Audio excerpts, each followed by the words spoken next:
ನಾರದರು ವಿಷ್ಣು ಭಗವಂತನ ಜೊತೆ ದಿನಾಲೂ ಸಂಭಾಷಣೆ ಮಾಡ್ತಾ ಇದ್ರು, ಭೇಟಿ ಆಗ್ತಿದ್ರು, ಕೂಡ್ತಿದ್ರು, ಹೇಳ್ತಿದ್ರು.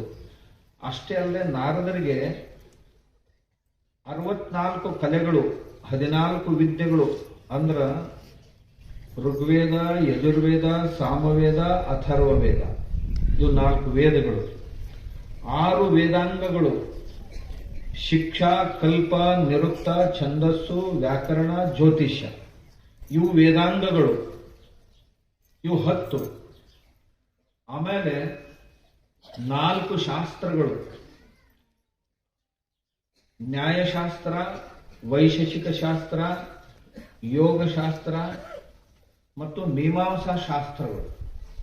ಇವೆಲ್ಲ ಕೂಡಿ 14 ವಿದ್ಯೆಗಳು ಅವರಿಗೆ ಮುಖೋದ್ಗತ ಇತ್ತು. ಇದು ಅಲ್ಲದೆ ಗಣಿತ, ಗಂಧರ್ವ, ಅಕ್ಷರ,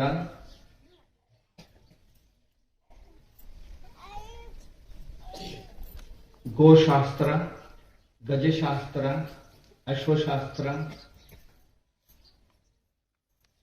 ಸ್ತಂಭನ ವಿದ್ಯೆಗಳು, ಅಗ್ನಿಸ್ತಂಭನ, ವಾಯುಸ್ತಂಭನ, ಜಲಸ್ತಂಭನ, ಸಿದ್ಧಿಗಳು, ಅಣಿಮ, ಗರಿಮ, ಲಘಿಮ, ಮಹಿಮ, ಪ್ರಾಕಾಮ್ಯ, ಪ್ರಾಪ್ಯ, ಈಶತ್ವ, ವಶಿತ್ವ ಅಂತಕ್ಕಂಥ 8 ಸಿದ್ಧಿಗಳು.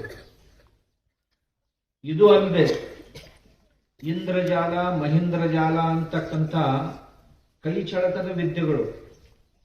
ಇದು ಅಲ್ಲದೆ ಗುಟಿಕಾ ಸಿದ್ಧಿ, ಮೂಲಿಕಾ ಸಿದ್ಧಿ, ಅಂಜನ ಸಿದ್ಧಿ ಅಂತಕ್ಕಂಥ ಸಿದ್ಧಿಗಳೂ ಸಹಿತ ಅವರಿಗೆ ಗೊತ್ತಿದ್ದು. ನೃತ್ಯ, ಗಾಯನ, ವಾದನ, ಎಲ್ಲ ಶಾಸ್ತ್ರಗಳು. ಆಮೇಲೆ ಈಗ ನಾವೇನ್ ಧಾತುಶಾಸ್ತ್ರ ಅಂತ ಕರಿತೀವಿ, ಯಾವುದರಿಂದ ಏನನ್ನ ತಯಾರಿಸಬಹುದು, ಅವೆಲ್ಲ ಅವ್ರಿಗೆ ಗೊತ್ತಿದ್ದು. ಪಾಕಶಾಸ್ತ್ರದಲ್ಲಿ ಪ್ರವೀಣರಾಗಿದ್ರು, ಹೇಳಿಕೊಡುವಷ್ಟು, ಎಲ್ಲವನ್ನೂ ಜ್ಞಾನವನ್ನು ಕೊಡುವಷ್ಟು. ಇದು ಬರ್ತಿರ್ಲಿಲ್ಲ ಅನ್ನುವಂಗಿಲ್ಲ. ಆದಾಗ್ಯೂ ಸಹಿತ ವಿಷ್ಣು ಭಗವಂತ ಒಂದ್ ದಿವಸ ಅವ್ರಿಗೆ ಹೇಳಿದ್ನಂತ, ಇದೇನು ಕಲ್ತಿಯಲ್ಲ, ನೀನು ನಮ್ ಕೂಡ ಕುಂದಿರ್ತಿ, ಹೇಳ್ತಿದೆ, ಆದ್ರ ಎಲ್ಲಿ ತನ ನೀನು ನಿನ್ನ ಜೀವನದೊಳಗ ಗುರುಗಳನ್ನ ಕಾಣುವುದಿಲ್ಲ, ಗುರುಮುಖದಿಂದ ಉಪದೇಶ ಶ್ರವಣ ಮಾಡುವುದಿಲ್ಲ, ಅಲ್ಲಿ ತನ ನಿನಗೆ ಸಮಾಧಾನ ಸಿಗುದಿಲ್ಲ ನೋಡು ಅಂತ ಅಂದಂತ ದೇವರು. ಹಂಗಾದ್ರೆ ದೇವರ ನೀನೇ ಹೇಳು, ಯಾರನ್ನ ಮಾಡ್ಕೊಳ್ಳಿ ಗುರು ಅಂತ ಕೇಳಿದ್ನಂತ. ನಿನಗೊಬ್ಬವ ನಾಳೆ ಮುಂಜಾನೆ ಸೋಮವಾರ ಐತಿ, ಎದ್ದು ಕೂಡಲೇ ಹೊಂಡಿನ ಪೂರ್ವಕ ಯಾವ ಮೊದಲನೇ ವ್ಯಕ್ತಿ ಭೇಟಿ ಆಗ್ತಾನ ಅವನ್ನ ನಿನ್ನ ಗುರುಗಳನ್ನಾಗಿ ಮಾಡ್ಕೊ ಅಂತ ಹೇಳಿದ್ರು. ದೇವ್ರು ಹೊಂಟ್ರಪ್ಪ, ಅವ್ ಎದುರಿಗೊಂದು ಸಣ್ಣ ಹುಡುಗ ಬಂತು, 8 ವರ್ಷದ್ದು, 8 ವರ್ಷದ ಹುಡುಗ ಬಂತು ಅಂತ, ಸನತ್ ಕುಮಾರ್ ಅಂತ. ಅವನ್ ನೋಡಿ, ಈ ಚೊಣ್ಣೇನೇನು ಮಾಡ್ಕೊಳ್ಬೋದು, ಸಂಬಳ ತಕೊಳಕ್ ಬರ್ದು ಇವನು ಗುರು ಮಾಡ್ಕೊಂಡ, ನಾ ತ್ರಿಲೋಕ ಸಂಚಾರಿ, ಎಷ್ಟು ಜ್ಞಾನ ಇದ್ದು ಮನುಷ್ಯ, ಇವನೇನು ಗುರು ಮಾಡ್ತಾರೆ ಅಂಥೇಳಿ ಹೋದ. ಹಾಳಿ ವಿಷ್ಣುವಿನ ಹತ್ರ ಹೋದ ಕೂಡಲೇ ವಿಷ್ಣು ಅನ್ನಂತ ಎಲ್ಲಿ ಕಳಿಸಿದ್ರು, ಮರ ಕಳಿಸಿ ಅದನ್ನ ಸಂಬಳ ತಕೊಳಕ್ ಬರ್ದಲ್ಲ ಅಂತ ಹುಡುಗ ಭೇಟಿ ಆತ್ ನೋಡು ಮುಂಜಾನೆ ಅದು ಅನ್ನಂತ.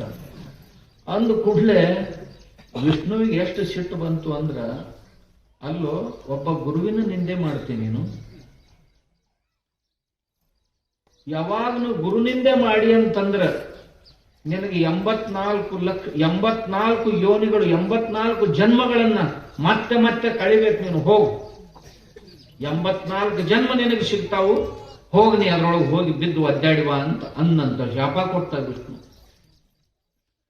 ಇವ ಬಹಳ ಕೈ ಮುಗಿದು ಕೇಳ್ಕೊಂಡ, ಕಾಲು ಹಿಡಿದು ಕೇಳ್ಕೊಂಡ, ನನ್ ತಪ್ಪಾತ್ರಿ, ಕ್ಷಮಾ ಮಾಡ್ರಿ, ಅದು ಇದು ಎಲ್ಲ ಅಂದ. ಕ್ಷಮಾ ನಾ ಮಾಡಂಗಿಲ್ಲ, ನಿನಗೆ ನೀ ಯಾವ ಬೈದಿಯಲ್ಲ ಅವನ ನಿನ್ ಕ್ಷಮಾ ಮಾಡ್ಬೇಕು, ಹೋಗಿ ಅವನ ಹತ್ರ ಹೋಗ್ಬೋದು.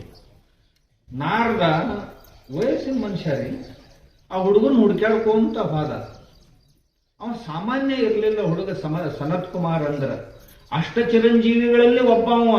ಸನಕಾದಿ ಏನು 8 ಜನ ಇದ್ರು, ಅದರೊಳಗೆ ಸನತ್ ಕುಮಾರ್ ಒಬ್ಬವ.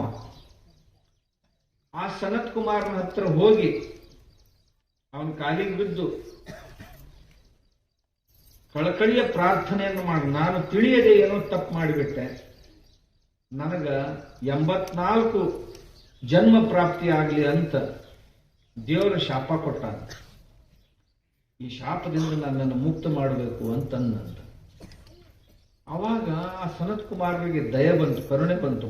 ಅಂದ್ರಂತ, ಅಲ್ಲೋ ನೀ ಬೈದದ್ ನನಗ ಶಾಪ ಕೊಡಾಕ ಯಾರು? ಅವನಂತ ಯಾರು ಬಯಸ್ಕೊಂಡವ್ರಿಗೆ ಸಿಟ್ಟು ಬಂದು ಶಾಪ ಕೊಡ್ಬೇಕು, ಅವನ್ ದೇವ್ರಿಗೆ ಯಾರು ಅಧಿಕಾರ ಕೊಟ್ರು? ನಮಗ್ ಬೈದವ್ರಿಗೆ ಶಾಪ ಕೊಡಾಕ ಯಾರು? ನಡಿ ನಿನ್ನ ಶಾಪದಿಂದ ಮುಕ್ತ ಮಾಡ್ತೀನಿ ಅಂತ ಸಮುದ್ರದ ದಂಡಿ ಕರ್ಕೊಂಡು ಹೋಗಿ 84 ಉಸುಗಿನ ಗುಂಪಿ ತಯಾರು ಮಾಡಿ ಇದ್ರ ಮ್ಯಾಗ ಉಳ್ಕೋತ ಹೋಗುವಂದ. ಆಯ್ತು, ಮುಕ್ತಾದಿ. ಇನ್ನ ಭಕ್ತಿಯ ಮೇಲೆ ಒಂದು ಭಕ್ತಿ ಶಾಸ್ತ್ರ ಬರೀ ಅಂದ್ರೆ ಈ 84 ಯೋನಿಗಳಿಂದ ಮುಕ್ತ ಆಗ್ತೀನಿ ನೋಡ್ ನೀನು ಅಂತ ಅಂದ್ರಂತ. ಅಂದ ಕೂಡಲೇ ನಾರದ ಈ 84 ಸೂತ್ರಗಳ ಭಕ್ತಿ ಸೂತ್ರವನ್ನು ಬರಲ್ಲ ಅಂತ ಸುಮ್ಮನೆ ಒಂದು ಆಖ್ಯಾಯಿಕೆ ಇದು.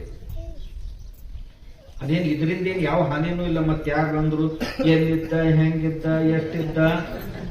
ಈಗ ತಾರ್ಕಿಕರು ನಿಮಗೇನ್ ನೋಡೋದು, ನನ್ನ ಹತ್ರ ಯಾರು ಬರುದಿಲ್ಲ ಅಂತ ಧೈರ್ಯ ಮಾಡುದಿಲ್ಲ. ಆ ಮಾತು ಬೇರೆ ಮಾಡ್ತಿರ್ತಾವ, ಕುತ್ಕೊಂಡು ಮನ್ಯಾಗ ಎಲ್ಲಾರ ಕಟ್ಟಿ ಮೇಲೆ ಕುತ್ಕೊಂಡು ಬೊಗಳ್ತಿರ್ತಾವ. ಅವನ್ನೇನು ಭಾಳ ತಲೆಗೂ ಹೊತ್ಕೋಬಾರ್ದು. ಆ ಮಾತು ಬೇರೆ. ಆದ್ರೆ ಇದು ಭಕ್ತಿ ಶಾಸ್ತ್ರ. ಅಪ್ಪುಗಳು ಮ್ಯಾಲಿನ ಮೇಲೆ ಒಂದು ಮಾತು ಹೇಳ್ತಿದ್ರು, ಈ ದೇಶಕ್ಕೆ ಭಕ್ತಿಯನ್ನು ತಂದು ಕೊಟ್ಟವ್ ನಾರದ. ಎರಡನೇ ಮಾತನ್ನ ಅಪ್ಪುಗಳು ನಾನು ಮ್ಯೂಸಿಯಂ ಮಾಡುವಾಗ ಆಗ್ರಹ ಪಟ್ಟು ಅಪ್ಪುಗಳು ಜಗತ್ತಿಗೆ ಭಕ್ತಿ ಶಾಸ್ತ್ರವನ್ನ, ಸಂಗೀತ ಶಾಸ್ತ್ರವನ್ನ ಕೊಟ್ಟವ ನಾರದ ಅಂತ ತಿಳ್ಕೊಂಡು ಅವನದೊಂದು ಪ್ರಸಂಗವನ್ನ ನೀವು ಮ್ಯೂಸಿಯಂದೊಳಗೆ ತೋರಿಸ್ಬೇಕು ಅಂತ ಹೇಳಿ ಅಪ್ಪುಗಳು ನಮ್ಗೆ ಆಗ್ರಹ ಮಾಡಿ ಮಾಡಕ್ ಹಚ್ಚಿದ್ರಿ. ಹೆಂಗ್ ಮಾಡ್ರಿ ಅಂತ ಕೇಳಿದೆ. ಅಪ್ಪುಗಳು ಹೇಳಿದ್ರು, ತನ್ನ ಅಕ್ಕಪಕ್ಕದಲ್ಲಿ ದೊರೆಯುವಂತ ವಸ್ತುಗಳನ್ನ ತಗೊಂಡು ಅವುಗಳನ್ನ ಸಂಗೀತದ ವಾದ್ಯಗಳಾಗಿ ಪರಿವರ್ತಿಸಿ ಅವುಗಳನ್ನೇ ನುಡಿಸಿ ಅದರ ಜೊತೆಗೆ ವಾದ್ಯಗಳ ಜೊತೆಗೆ ಗಾಯನವನ್ನು ಜೋಡಿಸಿದಂತ ಖ್ಯಾತಿ ಯಾರಾದ್ರು ಇದ್ರೆ ಅದು ನಾರದರು. ಆ ಗಾಯನಕ್ಕೆ ಬೇಕಾದಂತ ವಾದ್ಯಗಳನ್ನು ನಿರ್ಮಿಸಿ ಎರಡನ್ನು ಹೊಂದಿಸುವುದು ಒಂದು.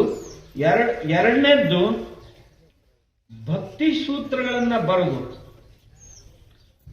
ಭಕ್ತಿ ಮತ್ತು ಸಂಗೀತ ಎರಡನ್ನೂ ಸೇರಿಸಿ ಮಾಡುವಂತ ದೊಡ್ಡ ಖ್ಯಾತಿ ಯಾರಾದ್ರೂ ಇದ್ರೆ ಅದು ನಾರದರದು ಅಂತ ಅಪ್ಪಗಳು ನಮಗೆ ಮೇಲಿನ ಮೇಲೆ ಹೇಳ್ತಿದ್ರು.